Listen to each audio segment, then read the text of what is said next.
Македонија одигра ремис со Велс во второто натпревар од ККЦ за САП 2026 година. Toto поражи во Скопје пред 20.000 играчи. Македонија и Велс одигра 1-1 голите постигнати во судиското дополнување. Овој натпревар води гол игра на тенисерка пред почетокот ужин да се одаде почит за Генадиева Кочијачи. Среќата првото полувреме за нив запоаѓа тогава во својата возева.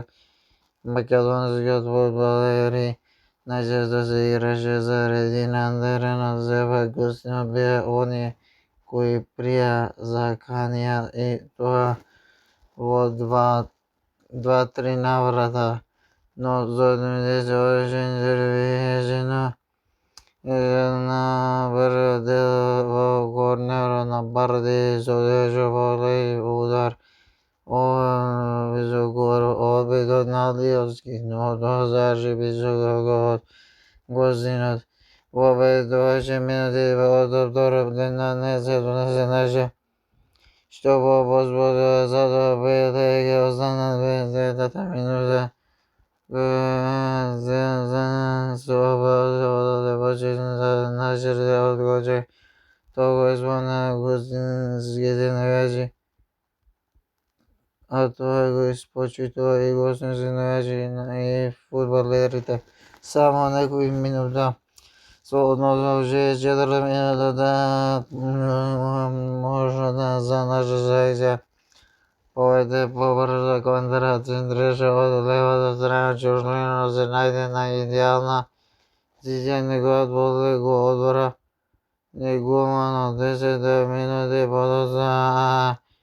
подоцна голема шанса за Велчаните пропусти Џојнс или подобро да кажеме Муслим се спасиме од гол линијата на Димитриевски во 87 минута.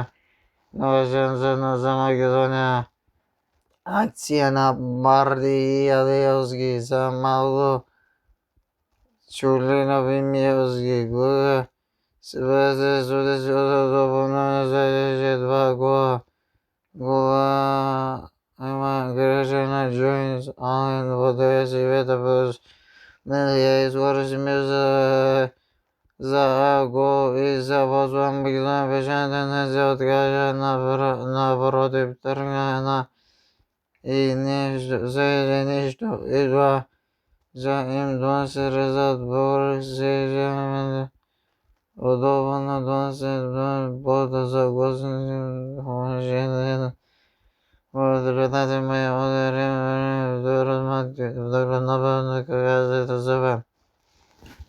Аргентина Божија можеше се победеше, ако се победеше ќе тргнеше во јули со 6 бода.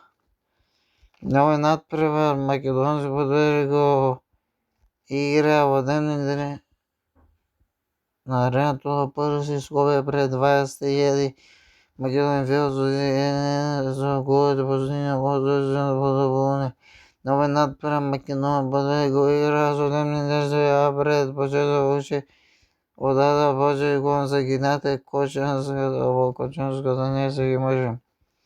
Bojan Miovski is Macedonian 1-1 full time is quotation Mehia USA is